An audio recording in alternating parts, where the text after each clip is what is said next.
तो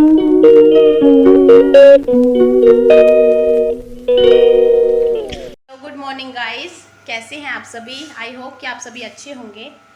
तो मैं कर रही हूँ ब्रेकफास्ट की तैयारी। भाभी धो रहे हैं कपड़े और साथ में लगा रहे हैं पोछा। और मम्मी गए हैं नहाने के लिए। पहले पापा के लिए ब्रेकफास्ट बनाने, फिर हम अपने लिए बनाएंगे। तो पापा के लिए बन रहा है आज भिंडी और चपाती, और हम खाएंगे आलू के पराठे, क्योंकि पापा को पराठे नहीं देने हैं। तो चलिए कर लेते हैं काम। पापा के लिए बन रही है भिंडी। राइस थोड़ी बना रही हूँ, सिर्फ पापा के लिए बना रही हूँ भिंडी ना, इसलिए थोड़ी बना रही हूँ।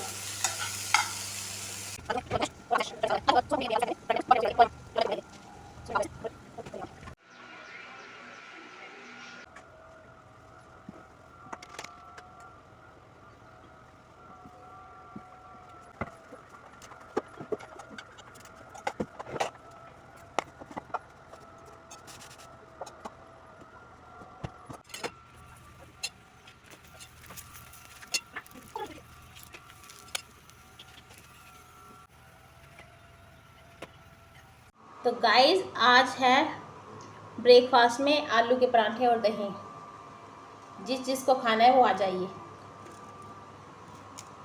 चलिए खा लेते हैं हम भी। अभी हाई कर दिया।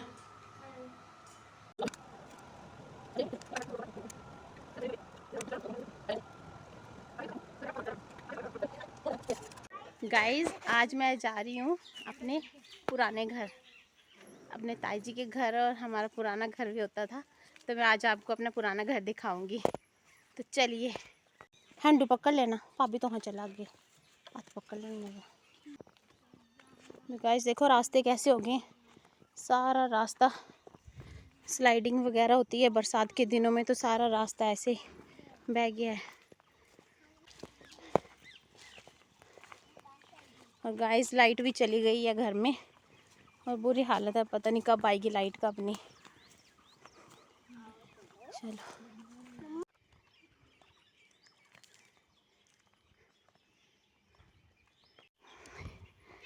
ये मेरे ताऊ जी का घर, बड़े ताऊ जी का घर है ये। और जो मेरे रियल ताऊ जी हैं बड़े वाले, वो उनका, ये घर उनका है। और ये मेरे जो छोटे वाले ताऊ जी हैं उनका घर है। और मेरे ताऊ जी नहीं है, उनकी डेथ हो गई है, दोनों ताऊ जी की। तो ये देखिए गाइस, ये बड़े ताऊ जी का घर। और गाइस ये हमारा पुराना घर होता था। मैं आपको यहाँ से दिखाती हूँ। ये हमारा पुराना घर होता था। तब ये रूम होता था, एक ये वाला रूम होता था, और एक अगला रूम वो होता था। और अब ये इकट्ठा जोड़ लिया इन्होंने, तो अच्छा लगता है। और ये कमरे बड़े ठंडे हैं। और फिर मेरे दादाजी ने ये वाला बनाया, तो ये वाला रूम हमारा होता था, और बाकी ताऊ जी वगैरह का होता था। और उसके बाद सभी ने अलग अलग घर बना लिए। तो फिर अब ताऊ जी, इधर आओ इधर। अब वो घर है, मेरे बड़े भैया ने डाला ये घर। और जो इनसे बड़े भैया हैं वो रहते हैं शाहपुर में। ये मेरे भाभी, भाभी हाय कर दिया। गाइस, मैं आपको मिलवाती हूँ अपने ताई जी से, बड़े ताई जी। आज मम्मी के भी सूट लाया ताई। ये देखो गाइस, चलो गाइस, ये देखो मेरे ताई जी। ताई हाय कर दिया, हाय कर दिया। ये मेरे सबसे बड़े ताई जी हैं। इनसे छोटे उनसे भी मिलवाती हूँ, और उनसे छोटे मेरी मम्मी। मैं बातें कर लेती हूँ ताई जी के साथ, फिर आपसे करती हूँ बाद में बात।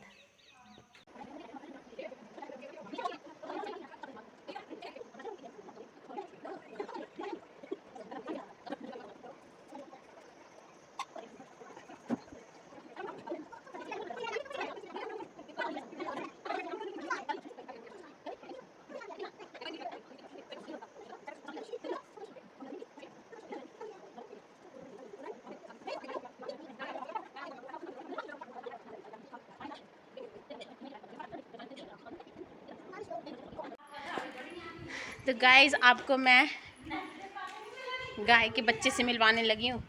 इसकी मैं आपको स्टोरी भी बताऊंगी कि क्या स्टोरी थी। तो देखिए, देखिए कितनी सुंदर है। भाभी कौन दी है जी बैठी है सै ये जी बैठी है गैलरी च ये कौन दी है जी अदों उथों दी रोंदी ही ये सही दवारी सुई ये तो बड़ी बड़ी हुई हो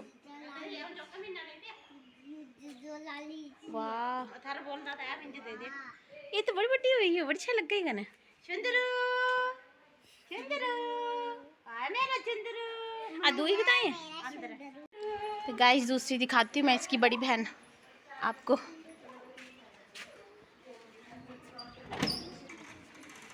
वो कलर सारे वाइट ही है ना ये तो बड़ी छाल हुई हो खुले छड़ी है हैं अच्छा खुले छड़ दे तो ही के बच्चों की भी एक स्टोरी है और बड़ी अच्छी स्टोरी है ये। इनकी जो माँ थी वो आवारा गाय होती है ना तो वो थी और उसने दे दिए जंगल में बच्चा और ये जो गाय मैंने आपको अंदर दिखाई जो गौशाला के अंदर थी जो बाहर आ रही थी ये बच्चा दिया था उसने। और इस बच्चे को मतलब 3-4 दिन हो गए और मतलब कुत्ते वगैरह और गीदड़ वगैरह उनका बड़ा ज़्यादा डर था। तो ये गाय के बच्चे को मेरे भैया ले आए अपने साथ और गाय भी साथ में आ गई। और फिर उस गाय का ऐसा किस्सा था कि गाय ने आना और इसको दूध पिलाना और इधर ही रहना। उस गाय को बांध नहीं सकते थे क्योंकि वो मारती वगैरह थी ज़्यादा। तो फिर उस गाय ने इधर ही रहना। फिर उसने मतलब 1-2 साल इस बच्चे को इधर ही दूध पिलाना इधर ही घास चरना और आ जाना दूध पिलाना और घास चरने चले जाना। और कुछ टाइम के बाद इस गाय का दोबारा बच्चा हुआ और फिर दोबारा मतलब बछड़ी हुई जैसे पहले हुई थी। और फिर उसको भी ये सेम ही डर था और उसको भी ले आया और देखा आपने कितनी सुंदर हो गई है देखने में बड़ी सुंदर। और इसका भी वही रूटीन है मतलब गाय आती है दूध पिलाती है और चली जाती है।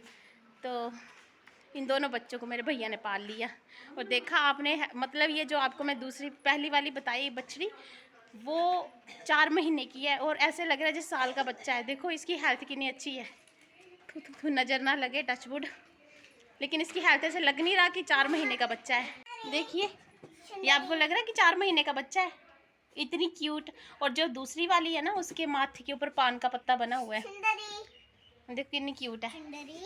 भाभी बड़ी बहुत ज़्यादा केयर करते हैं जानवरों की और बिना किसी लालच के इन्होंने निस्वार्थ सेवा की है इन गाय के बच्चों की और अभी तक पाल रहे हैं। कल को फल मिलेगा तो वो इनकी मेहनत का नतीजा होगा। और ऐसे भी अगर ये खुले रहते तो शायद इनको जंगली जानवर वगैरह खा जाते क्योंकि यहाँ पर जंगली जानवरों का बड़ा खतरा है। गाइस मैंने सोचा एक क्लिप ले लेती हूँ उसके बाद फिर बारिश स्टार्ट हो जाएगी आपको वेदर दिखाती हूँ।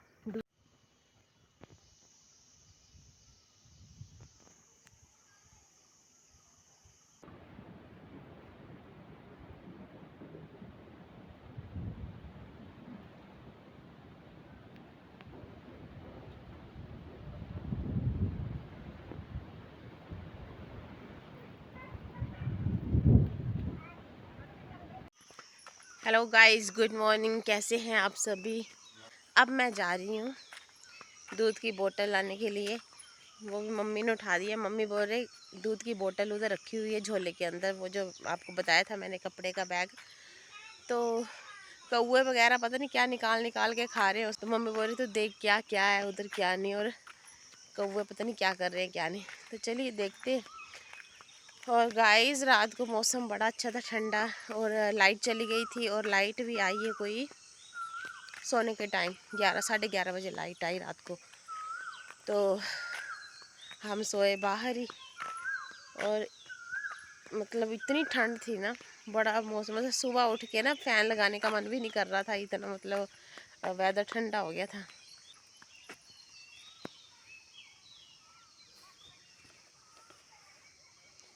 कौवे पता क्या खा रहे थे गाइस ये देखो कौवे क्या खा रहे थे मैं दिखाती हूँ आपको। ये पता नहीं क्या गिरा हुआ है शक्कर गिरी हुई है ये पता नहीं क्या गिरा ये भी गिरा हुआ है ये भी गिरा हुआ है। तो कौवे ये खा रहे थे। दूध वाले झोले में ऐसा कुछ भी नहीं था दूध की बोतल ही थी बस और कुछ भी नहीं है। कल शाम को मेरे हस्बैंड भी आ गए थे छुट्टी थी ना आज सेकंड सैटरडे की छुट्टी है और संडे की छुट्टी 2 छुट्टियाँ हैं। तो फिर ये भी आ गए वगैरह देख रहे हैं वो जो प्लेन क्रैश हुआ अहमदाबाद में बड़ा दुख हुआ गाइस सुन के, और इतने लोग मारे गए। और ख़ास करके वो जो बच्चे और हस्बैंड वाइफ और उन्हें देखकर तो इतना, बेचारों को देख के इतना दुख लग रहा था ना कि, और सभी को मतलब देख के। बाकियों की तो फ़ोटोज़ वगैरह हमने देखी नहीं थी सोशल मीडिया पे, अब दिखाने लगे हैं। लेकिन जो वो डॉक्टर थे और जो उनके बच्चे थे, उनको देख के तो बड़ा ज़्यादा वो अफसोस लग रहा था कि देखो। और दुख इस बात का लग रहा है कि हम ऐसे सोचते रहते हैं ना कि क्या होगा क्या होगा, और देखो अगले ही पल हमें पता नहीं कि हमारे साथ क्या होगा। तो बड़ा ज़्यादा ऐसे बहुत ज़्यादा ट्रेजेडी होगी। और मैं तो 2 दिन से बस यही न्यूज़ देखी जा रही हूँ फ़ोन में, प्लेन क्रैश वाली। और देखो एक इंसान जो बचा, इतनी हैरानगी की बात है कि पूरे प्लेन में एक शख्स बचा। मैंने कभी सुना नहीं कि प्लेन क्रैश में कोई बचता भी है, क्योंकि वो तो एकदम ब्लास्ट ही होता है। तो चलो, और मैं तो भगवान को यही बोलूँगी, और आप सभी से भी यही मैं रिक्वेस्ट करती हूँ कि वो जो बेचारे मर गए हैं, उनकी आत्मा की शांति के लिए भगवान से प्रे जरूर करें। और क्या बोल सकते हैं। हम हो गए अपने काम से फ्री, ब्रेकफास्ट वगैरह हो चुका है। चलिए करते हैं रेस्ट। इसी के साथ आज के ब्लॉग का करती हूँ मैं एंड। अगर आपको मेरा ब्लॉग पसंद आया हो तो प्लीज़ लाइक शेयर सब्सक्राइब कीजिए, और मेरे ब्लॉग को खूब सारा प्यार दीजिए। Thank you.